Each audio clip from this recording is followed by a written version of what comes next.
Audiolivro Manhã de uma Vida Inteira. Esse projeto é uma realização da Lei Paulo Gustavo, com apoio da Prefeitura Municipal de Fortaleza, através da Secretaria da Cultura Municipal de Fortaleza. Conto 1. Teca. Teresa gostava de observar distraidamente a rua. Era um dos seus singelos passatempos, além da missa e das novelas, hoje um pouco ousadas demais para o seu gosto. Sua casa era uma das poucas que haviam sobrevivido à especulação imobiliária e o casario onde outrora moravam a maioria das suas amigas, algumas parentes e as velhas que punham as cadeiras na calçada para pegar o sereno, puro pretexto para conferir em louco a vida alheia, já não existiam mais.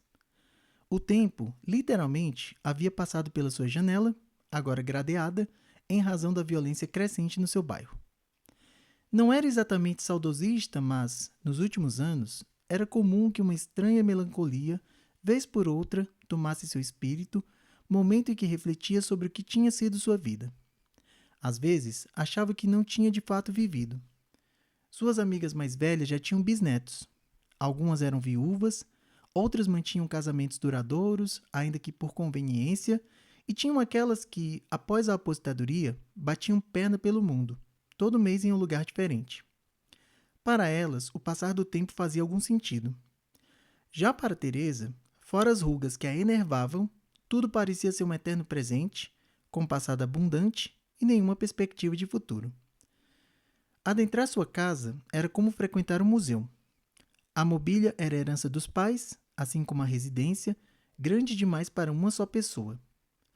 Precisou de muito tempo para domar a televisão nova que, como a velha, passava o dia todo ligada, para fazer barulho e espantar ladrões, alegava Teresa. Computador, nem pensar. Só comprou um smartphone porque era necessário para acessar alguns serviços e com a ajuda de um vizinho de confiança. Quando finalmente descobriu o WhatsApp, não fazia mais do que enviar mensagens de áudio para algumas poucas pessoas. Não entendia como todo mundo usava aquilo para escrever, ela que tinha caligrafia impecável, moldada nos pesados bancos escolares.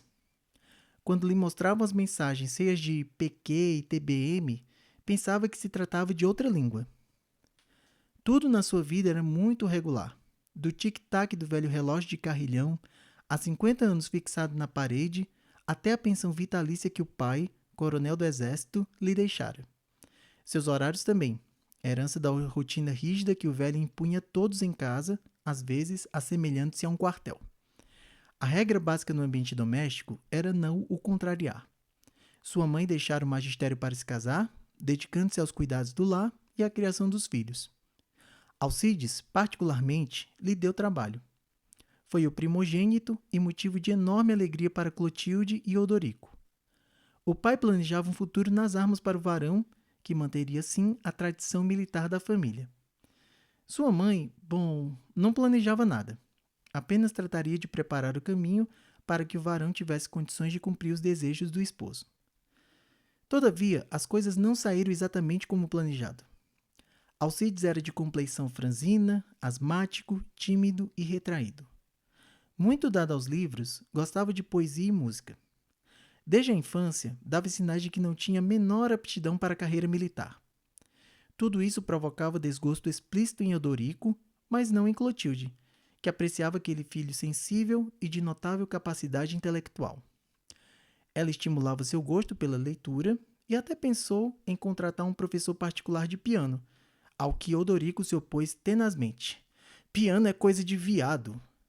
Quando Alcides, entrando na adolescência, apareceu com um violão em casa, a coisa piorou. Coisa de vagabundo, vociferava o pai, com ímpetos de arrebentar o instrumento no chão. O rapaz tinha que deixá-lo na casa de um amigo, onde também compunha suas canções.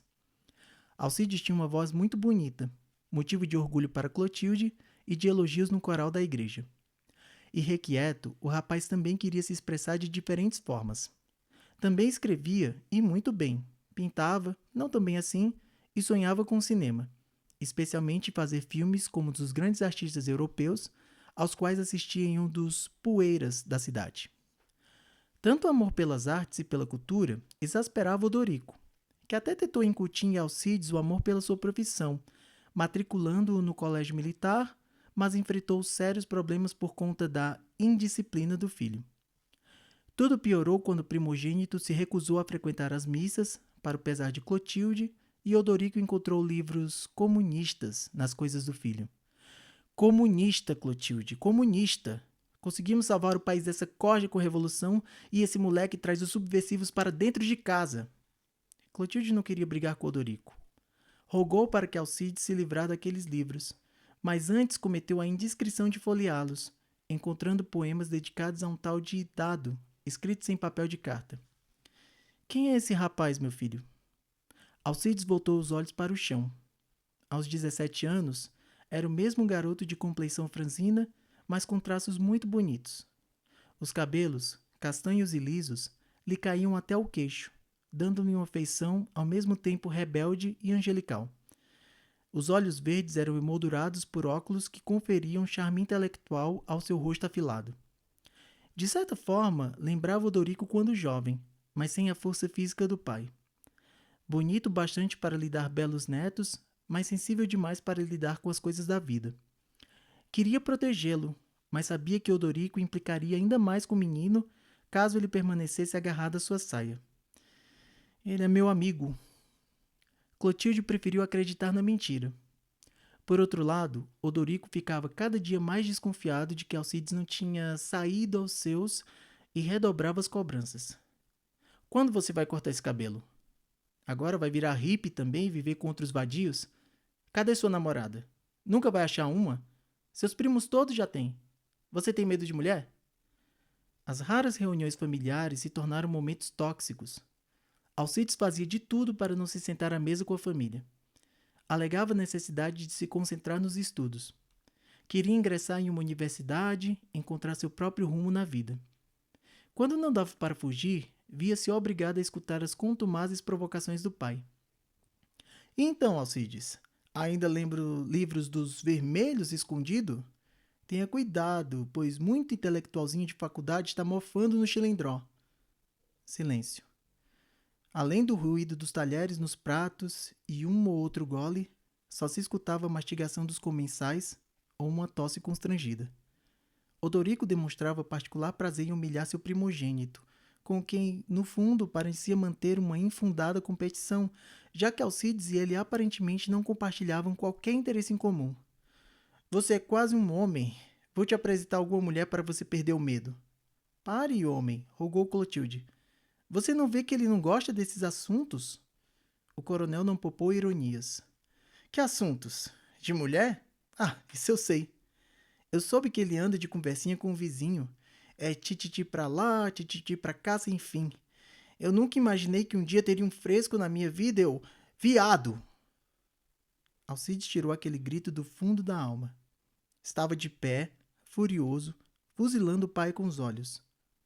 Todos se voltaram para ele, atônitos, não se sabe exatamente se pela manifestação violenta do rapaz, pelo que ele dissera, ou por ambos. Diante daquela reação violenta e inesperada, Odorico empalideceu e balbuciou. O que você disse? Alcides era pura ira. Viado. É o que eu sou. Bicha, fresco, bichinha, bicha, como você. Odorico estacou, incrédulo. Recebeu as palavras do primogênito como um murro, um choque. Teria preferido uma bofetada. Arregalou os olhos, respirou fundo, enquanto seu rosto era tomado por gotas de suor. Clotilde ficou estupefata. Não sabia o que dizer ao filho. Por que ele tinha dito aquilo? O que ele sabia? Antes que ela pudesse articular qualquer pergunta, Alcides se levantou da cadeira e continuou. Você pode ter enganado seu pai, fingindo ser o que não era, mas eu não quero e nem vou viver uma vida de mentiras. Não vou permitir que você desconte suas frustrações em mim. Vou-me embora. Odorico continuou aferrado à sua cadeira, qual uma estátua. Clotilde seguiu Alcides, tentando convencê-lo a mudar de ideia, mas o rapaz estava decidido. Não ficaria naquela casa nem mais um minuto. Improvisou rapidamente uma mala para o desespero da mãe. O que você quis dizer com aquilo? O que você sabe que eu não sei? Alcides voltou-se para Clotilde. Teve ímpeto de lhe contar algo, mas preferiu abraçá-la e sair rapidamente. Esquece, mãe, esquece. Fez um silêncio sepulcral. Odorico finalmente se retirou da mesa, sem comentar o ocorrido. Nunca mais fez menção a Alcides. Se alguém perguntava pelo filho, deixava claro que não lhe agradava abordar esse assunto. O próprio nome do rapaz se tornou um tabu para ele. Clotilde nunca perdoou o esposo por ter provocado a partida de Alcides, mas, de alguma forma, isso acabou com um clima de hostilidade na família. E o jovem, enfim, teve a chance de viver sua própria vida. Alguns meses depois, Alcides começou a enviar cartas para Clotilde sem remetente. Dizia estar bem, contava algumas novidades, sem maiores detalhes. Clotilde tentou descobrir onde o filho morava, mas o jovem era hábil em despistá-la. Menos de um ano depois, passou a receber cartões postais das cidades, várias, por onde ele passava. Agora tinha certeza absoluta de que seu filho havia ganhado o mundo. Odorico voltou seus olhos para Teresa, a filha que tinha restado. Teca não tinha o temperamento rebelde do irmão. Era uma menina boazinha, educada, conforme os princípios de uma mulher decente. Era quase uma década mais jovem que Alcides e com o tempo as lembranças do irmão mais velho se tornaram opacas na sua memória. Sabia dele por meio das histórias que sua mãe lhe contava. Ele mandou um cartão postal de Paris. Seu irmão está na Europa, Teca. Teresa reparou várias vezes que Clotilde redobrava os cuidados com as fotos que às vezes vinham com as missivas. Certo dia, encontrou-as numa caixa no fundo do guarda-roupa. Nas imagens, Alcides aparecia bem diferente do que Clotilde costumava lhe mostrar. Em algumas, desfilava por um palco em trajes sumários, os longos cabelos castanhos conferindo-lhe uma aparência andrógena. Em outras, vestia-se mais formalmente, mas não como Odorico, seus tios e seus amigos. Uma, em particular, lhe chamou a atenção. Com o rosto muito maquiado, ele estava caracterizado como uma espécie de palhaço, o olhar ao mesmo tempo triste e traquino. Furtou-a, guardando-a em um lugar seguro. Passados os anos, as cobranças sobre Teresa começaram a se intensificar. Ao contrário do irmão, ela não era dada às artes e nem aos estudos. Também era indiferente aos pretendentes que tentavam vencer a resistência do coronel. Aos poucos, o fascínio de infância por Alcides diminuiu e ela tomou gosto pelas coisas da religião. Odorico não gostava daquilo, mas evitava se desgastar ainda mais com Clotilde, sempre ressentido e hostil desde a partida do filho mais velho. Teresa não cabia completamente nos papéis de gênero das mulheres que ela conhecia. Não casou e nem teve filhos, ao contrário da maioria das suas amigas e primas. Outras se dedicavam à vida profissional, mas Teca cursara o normal superior aos trancos e barrancos sem apresentar qualquer entusiasmo pelo magistério ou outra carreira. Também não era de sair muito e, quando fazia, quase sempre era para a igreja ou alguma festividade familiar. Aos poucos, ficava para titia sem sobrinhos, pois não tinha paciência para crianças e nem para as coisas da vida em geral. Alcides e Clotilde haviam estabelecido um pacto informal de não falar mais sobre os filhos, mas ambos nutriam, silenciosamente, preocupações em relação ao futuro da caçula. Os anos 80 traziam mudanças no país. O regime militar perdia popularidade. A inflação corroía o orçamento das famílias pobres e remediadas. Os jovens cultivavam novos valores, pediam mais liberdade, queriam eleger o seu presidente e se esbaldavam no rock. Teresa não gostava de rock nem de política.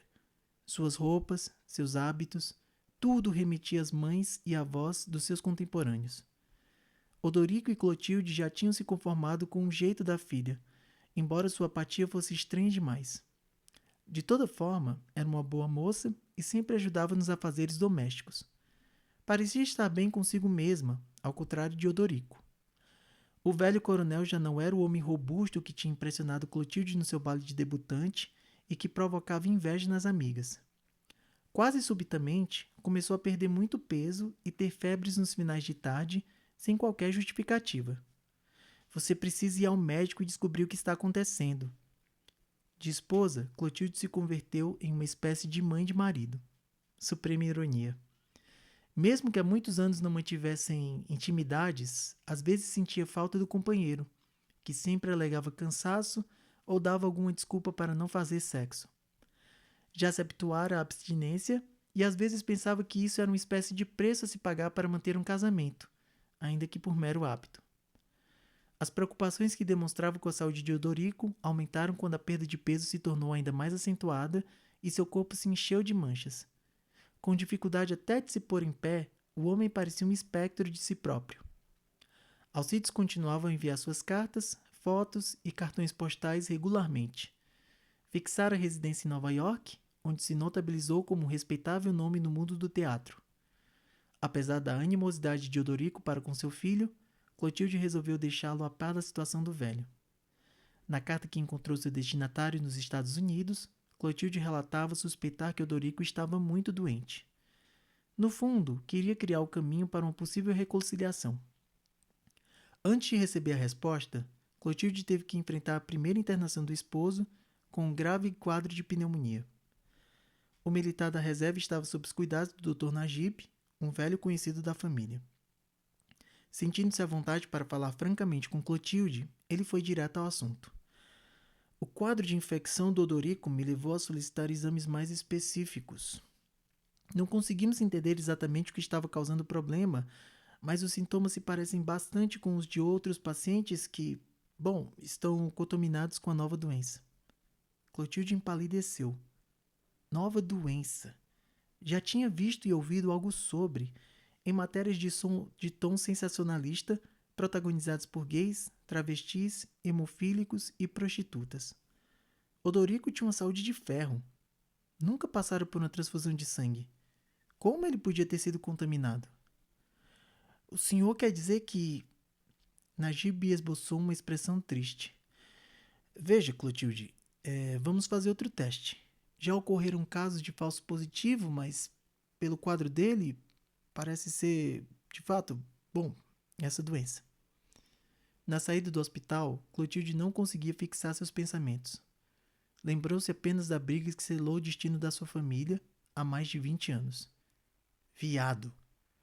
Odorico costumava sair aos finais de semana. Alegava encontros com amigos, mas podia ter um amante. Sim, uma puta que tinha lhe contaminado com o vírus. Ao chegar em casa, Jacira lhe passou um recado inusitado. Seu Alcides tinha telefonado.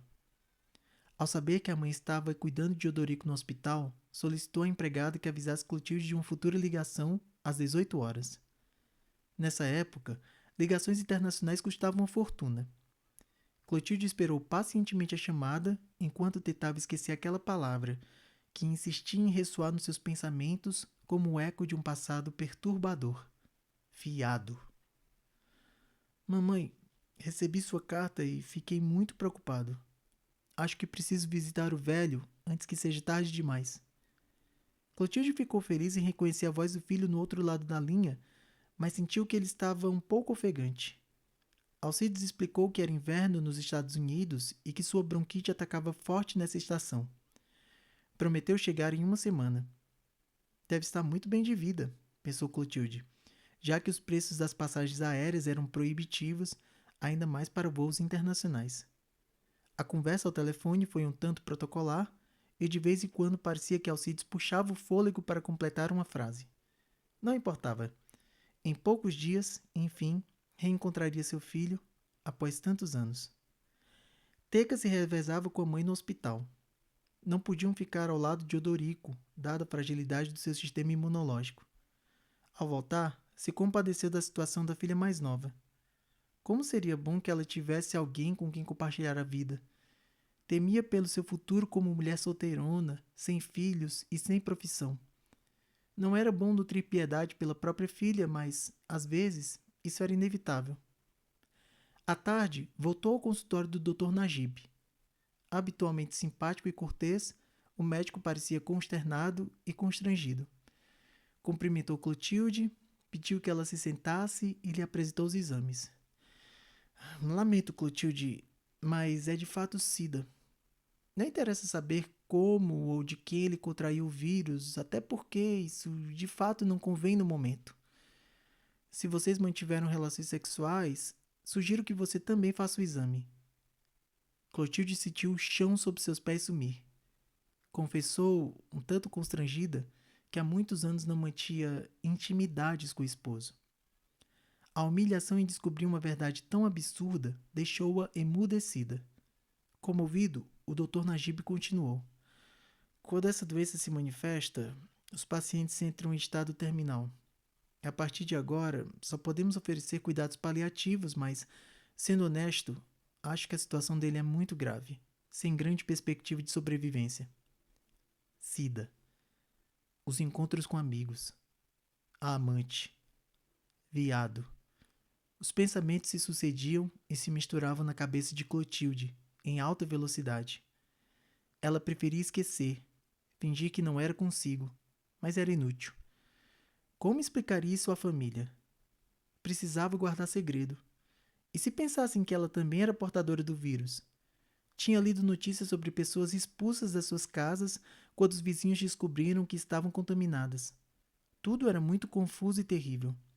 Embora não gostasse da ideia, seria obrigada a mentir. Compartilhou a má notícia com Teca, que se mostrou incrédula e recorreu à fé na busca por um milagre para seu pai. Clotilde era mais prática. Frente à curiosidade das vizinhas, inventou que Odorico sofria de câncer. Odiou ver a expressão de mofa das futriqueiras que há alguns anos levantavam rumores sobre a macheza de Odorico. Alcides lhes daria uma resposta boa. Odiava a passividade de Teca, sua incapacidade de enfrentar a vida. Queria seu filho logo em casa. Uma semana depois, com Odorico ainda convalescendo no hospital, Clotilde recebeu uma nova ligação de Alcides. Em breve, ele chegaria ao Brasil e iria ao seu encontro.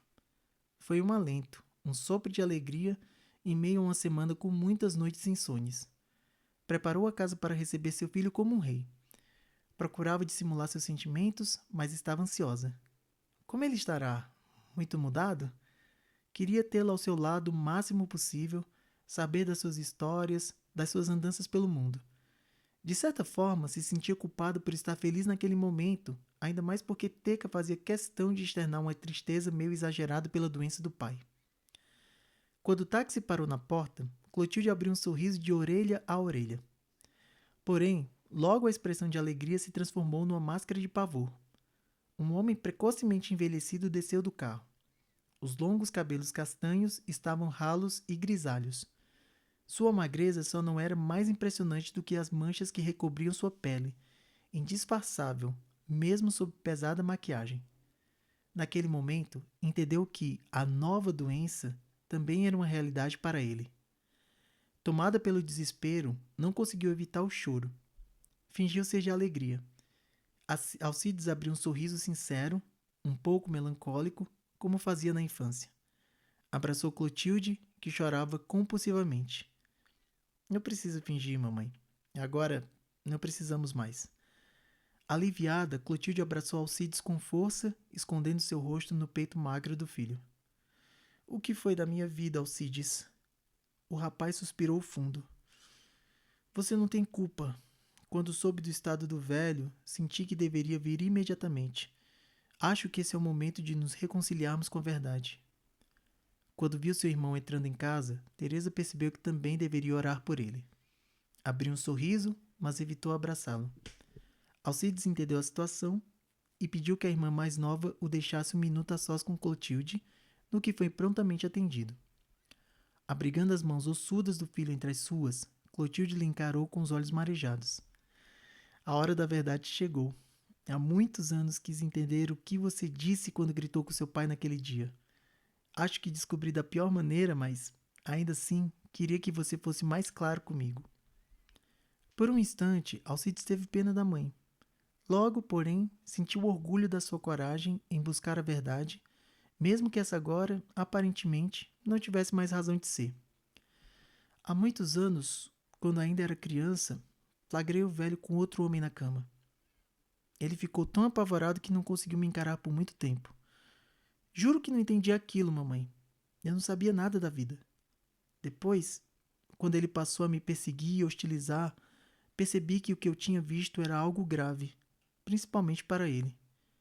Depois que saí de casa, descobri que ele tinha alguns amantes, mas jamais tive coragem de lhe contar. Sei que falei com você, mas Eu não queria te ver sofrer, sabe? Você não merecia. Naquele momento, ele voltava a ser o mesmo menino tímido e retraído que ela amava. Queria tomá-lo para si, numa atitude meio desesperada de proteção e medo. Meu filho, se você mentiu foi por um bom motivo. Não precisa se desculpar. Empenhado em se reconciliar com o próprio passado, Alcides continuou. Sabe, mãe, depois de um tempo a gente aprende que algumas pessoas se aprisionam em uma mentira porque essa é a maneira mais fácil, mais cômoda de viver, ainda mais dentro da realidade dele. Para ser sincero, eu não tenho raiva, tenho pena dele. Enquanto ele viveu e morrerá em uma mentira, eu fui livre e feliz por muito tempo. A última frase do filho impactou Clotilde. Ele falava como um moribundo e quem o visse não haveria de discordar. Para ela, era mais fácil aceitar que o destino de Odorico já estava selado. A ideia de perder um filho era perturbadora demais para qualquer mãe. Depois de tantos anos longe do seu primogênito, isso soava quase como um castigo. Alcides, você veio para ficar? Alcides olhou para o chão, melancólico. Não, mãe. Enterrei Adrian, meu esposo, na semana passada. Ainda preciso resolver questões de herança e continuar meu tratamento. Gostaria de ver o velho, mesmo que de longe, e fechar esse ciclo. Adrian, esposo, herança, tratamento. Muitas informações para processar, muitos problemas para resolver. Lamentava que Odorico não tivesse mais condições de receber e reconhecer visitas. Não havia jeito a não ser aquela estranha forma de despedida. E assim foi feito, à distância. Teka estava ao seu lado e sentiu a grande comoção do irmão mais velho ao constatar que ali terminava sua história com seu pai. Já não era mais o jovem bonito das fotos, mas, essencialmente, ainda era a pessoa da foto que ela furtara e sempre apreciava para manter algum tipo de conexão com Alcides. Abrindo mão dos próprios preconceitos, abraçou-o com força no hospital e no enterro, que foi feito às pressas e da forma mais discreta possível. Alcides gostava daquela irmã que vira nascer e punha no colo, mas com a qual não teve a oportunidade de conviver durante muito tempo. Encantado com sua beleza e simplicidade, ele se mostrou ao mesmo tempo contrariado ao perceber que Teka, não obstante sua juventude, era uma mulher imersa na apatia e na indiferença de uma vida sem significado. Não queria, porém, entrar em discussão com ela e nem desagradá-la, já que gozavam da companhia um do outro após tantos anos de separação. Enquanto Alcides contava a Teka suas aventuras pelo mundo, ela nada tinha para lhe contar. Falava das vidas das amigas, dos parentes, mas sobre si era praticamente silente. Aquilo, de certa forma, lhe entristecia, mas fingia não sentir grande contrariedade. Alcides era um homem do mundo e de bobo nada tinha. Quando entendia que sua irmã não queria falar de si, mudava de assunto e até as poucas boas lembranças do velho eram motivo para passarem a noite em animada conversa. Se para Teka sua própria vida era um tabu, a vida de Alcides era um livro aberto. Porém, ciente do pudor que fazia parte do caráter de Teka, evitava comentar as passagens mais picantes. Falava com carinho de Adrian, um pianista judeu com quem tinha vivido os últimos 5 anos e que perdera, assim como tantos amigos, para a nova doença. Já chamaram até de câncer gay, acredita, Teka? Cansei de ir a 4 funerais na mesma semana por causa da maldita. Teresa não gostava dessa parte triste da vida do irmão. Preferia saber dos espetáculos, dos lugares finos que ele frequentou, dos muitos países que ele tinha conhecido. Alcides relatava tudo com prazer e orgulho, mas, depois, caía numa melancolia que revelava suas preocupações mais íntimas. Nessas horas, punha-se a filosofar. A vida é um carrossel de emoções, Tequinha. A gente precisa aprender a lidar com todas elas. Mas sabe o que é melhor? É viver sua verdade, seja ela qual for. Só há 2 coisas das quais nunca escapamos: da verdade e da morte. Teka prestava muita atenção àquelas frases bonitas que, pronunciadas à maneira teatral de Alcides, soavam ainda mais fortes. No fundo, seu irmão era um sábio, muito consciente da vida e da morte. Aos poucos, Alcides sentia que os caros medicamentos que tomava já não surtiam efeito. Era hora de agir. Providenciou um testamento em benefício de Clotilde e Teresa. Junto com a pensão deixada por Odorico, esses recursos lhe dariam uma vida bastante confortável e ele queria que Teca se dedicasse a alguma atividade profissional, que tivesse seus amores, que fugisse da mediocridade a qual se deixava aprisionar sutilmente. Mas, pensando assim, também seria um pouco o opressor que seu pai foi. Sentindo sua situação piorar, Alcides comunicou que retornaria aos Estados Unidos. Clotilde ficou inconsolável, mas sabia que as decisões do seu filho eram irrevogáveis. Teca também ficou triste, principalmente porque, no fundo, sabia que não teria outra chance de conviver com o irmão. Na noite anterior ao embarque, Alcides e Teresa conversaram até a madrugada. Em dado momento, Alcides lhe perguntou: Teca, você acredita em vida após a morte? Tomada a queima-roupa pela pergunta, a jovem respondeu: Acredito, e sei que no juízo final você será perdoado dos seus pecados e desfrutaremos todos da vida eterna em comunhão com Deus. Alcides esboçou um sorriso triste. Abrigou as mãos de Teca entre as suas e olhou no fundo dos seus olhos. Teca, na hora em que a verdade chegar, deixe entrar no seu coração. Abraçaram-se longamente. Teca não conteve as lágrimas. Alcides confortou a irmã e a si mesmo. Clotilde relutou bastante antes de se despedir. Foi com o coração partido que ela e Teresa puseram as malas de Alcides no bagageiro do táxi que o levou de volta à América. 6 meses depois, Alcides morreu em um hospital nova-iorquino. Clotilde tentou ser forte, mas o golpe foi letal. Teca esteve ao seu lado durante a longa convalescença, mas a falta de vontade de viver foi mais forte e Clotilde ocupou mais um espaço no jazigo familiar. Era quase hora de dormir. Como fazia todos os dias, Teca acendeu sua velinha em homenagem a Clotilde, Odorico e Alcides, cujas fotos faziam parte do seu altar particular. Gostava de falar com eles, de reuni-los em uma comunhão que não conheceram em vida. Clotilde lhe mirava com olhar terno e triste. Odorico mantinha a postura artificialmente rígida de homem de caserna. Alcides, seu palhacinho amado, era visto mais jovem, com os cabelos longos e lisos e os óculos que lhe davam um ar intelectual. Depois da morte de Clotilde, a vida de Teresa não passou por nenhuma mudança significativa. Seus hábitos eram os mesmos há muitas décadas. Ela nunca contou a ninguém que falava com Alcides. Tudo começou quando Clotilde morreu. Durante seu luto, ela o viu pela primeira vez. Não se parecia com o homem cadavérico que conheceu no final dos anos 80, mas o rapazola com quem manteve curta convivência em casa. De início, gritou de susto. Depois se acostumou. Se comunicavam por uma espécie de telepatia ou através de pequenos sinais. Às vezes, escutava sua risada quando falava das investidas amorosas de algum homem ou das suas trapalhadas no fogão. Era péssima cozinheira. Em outras ocasiões, sentia uma ponta de tristeza por parte do irmão e acendia uma velinha no altar para iluminar seu caminho. Ao mês, no entanto, teve que ir ao hospital. Não era uma simples gripe ou um check-up anual. Sempre reservada, Teca omitira a descoberta de um caroço no seio até o momento em que passou mal e foi submetida a exames para um diagnóstico mais preciso. Câncer, Dona Teresa. Estágio 4.